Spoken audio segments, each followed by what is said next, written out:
Shalom, selamat pagi jemaat dikasih Tuhan. Kembali kita berjumpa dalam renungan pagi. Mari pagi hari ini kembali saya mengajak kita semua untuk merenungkan firman Tuhan.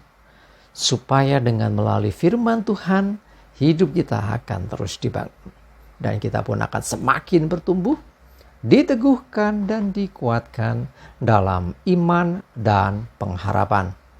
Sebab firman Tuhan adalah kebenaran. Firman Tuhanlah yang menjadi sumber kekuatan bagi kita.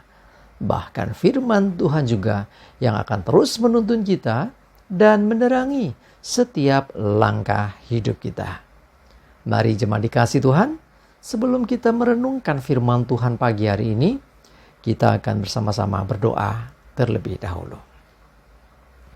Bapa di surga, kembali Tuhan, pagi hari ini kami datang ke hadirat-Mu. Kami sungguh mengucap syukur atas segala kebaikan-Mu ya Tuhan. Atas begitu besar kasih setia-Mu, begitu besar rahmat dan anugerah-Mu, segala berkat dan kemurahan-Mu, perlindungan Tuhan, penyertaan Tuhan, pertolongan, dan juga bahkan pemeliharaan-Mu ya Tuhan, atas seluruh hidup kami. Terima kasih ya Tuhan. Dan pagi hari ini kembali kami mau merenungkan firman-Mu. Mari Tuhan, Kau yang singkapkan dan nyatakan kebenaran firman-Mu. Dan Roh Kudus urapi kami ya Tuhan, sehingga kami bisa menangkap apa yang menjadi pesan Tuhan, mengerti akan kehendak Tuhan, dan melakukan kebenaran firman-Mu di dalam hidup kami. Terima kasih ya Tuhan. Di dalam nama Tuhan Yesus kami bersyukur dan berdoa. Amin. Mari jemaat dikasih Tuhan, sama-sama kita akan buka Alkitab kita. Renungan pagi hari ini saya ambilkan dari 2 Korintus 5 ayat 15.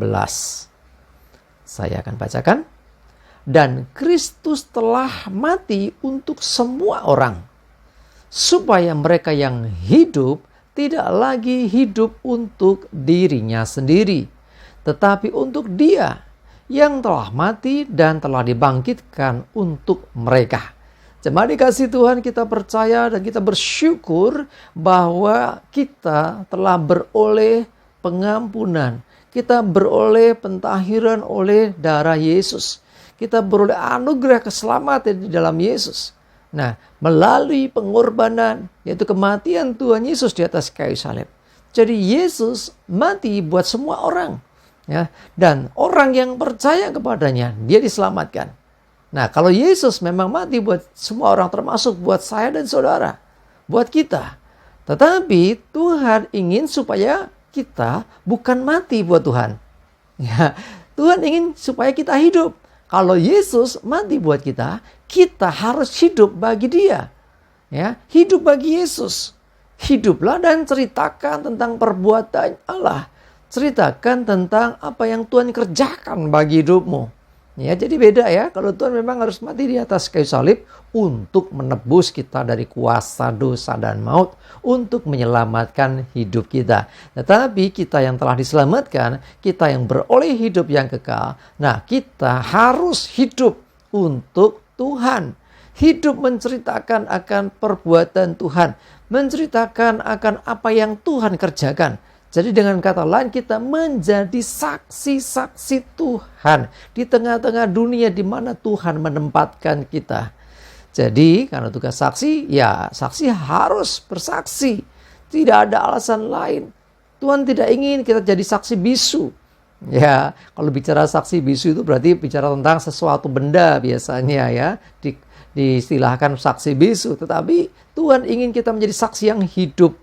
Menyaksikan atau menceritakan kepada dunia tentang Yesus Kristus, tentang perbuatan Tuhan, tentang kasih Tuhan. Nah, dengan kesaksian kita, sehingga orang yang mendengar kesaksian itu, dia pun beroleh anugerah ya. Harapannya orang itu bahkan akhirnya bertobat, orang itu akhirnya meninggalkan jalan hidup yang lama, percaya Tuhan Yesus dan diselamatkan.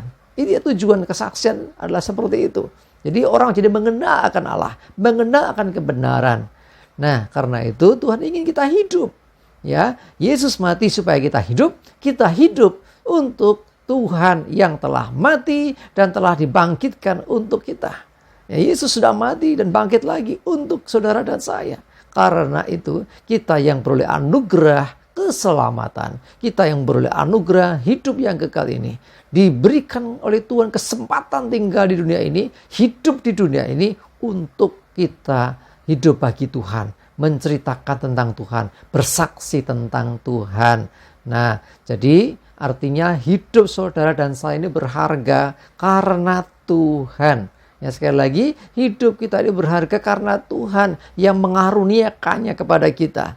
Sehingga sudah semestinya Dia yang sudah mau berkorban bagi kita, supaya kita tidak mengalami penderitaan di neraka, tidak mengalami hukuman di neraka, sebab Yesus sudah menanggung semua hukuman, dan Yesus akhirnya mengalahkan maut, supaya saudara dan saya tidak perlu lagi mengalami maut di neraka, tidak mengalami penderitaan di neraka. Nah, kita pun diberi kesempatan tinggal di dunia untuk hidup.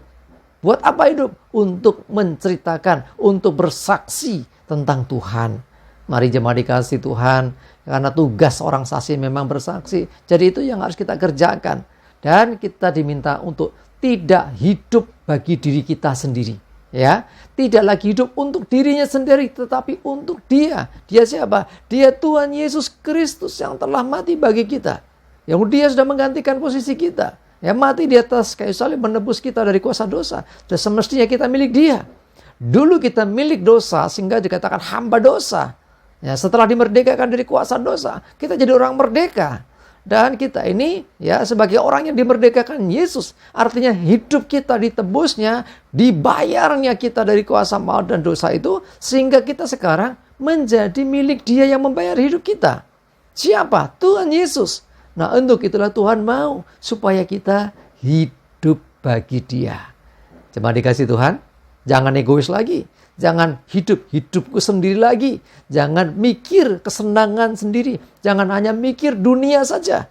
Ya, tapi mulai memikirkan perkara-perkara yang di atas. Mulai dengar-dengar dengan Tuhan. Mulai minta supaya Tuhan singkapkan apa yang harus kita kerjakan. Sebab sekali lagi, Yesus mati buat kita. Kita harus hidup. Bukan mati ya, kita hidup bagi Dia. Dengan kita menjadi saksi-saksinya. Amin. Kita berdoa. Tuhan, terima kasih, kami bersyukur ya Tuhan. Kami mau Tuhan hidup bagi Engkau yang telah mau mati bagi kami. Dan kami mau menceritakan tentang perbuatan-Mu yang ajaib. Tentang cinta kasih-Mu ya Tuhan kepada dunia. Tentang bagaimana Allah yang sebenarnya yang telah menyatakan kasih-Nya untuk menyelamatkan dunia.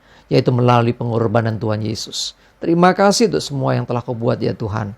Dan kami mau hidup bagi-Mu dan menjadi saksi-Mu. Terima kasih, kami bersyukur, kami juga menyerahkan hari ini hidup kami dalam tuntunan-Mu ya Tuhan. Jauhkan celaka mara bahaya, biar damai sejahtera dan berkat-Mu ya Tuhan, menyertai kami semua. Terima kasih, dalam nama Tuhan Yesus, kami bersyukur dan berdoa. Amin. Mari jemaat dikasih Tuhan, tetap semangat ya, maju terus dalam iman dan pengharapan. Selamat beraktivitas, Tuhan Yesus memberkati kita semua. Amin.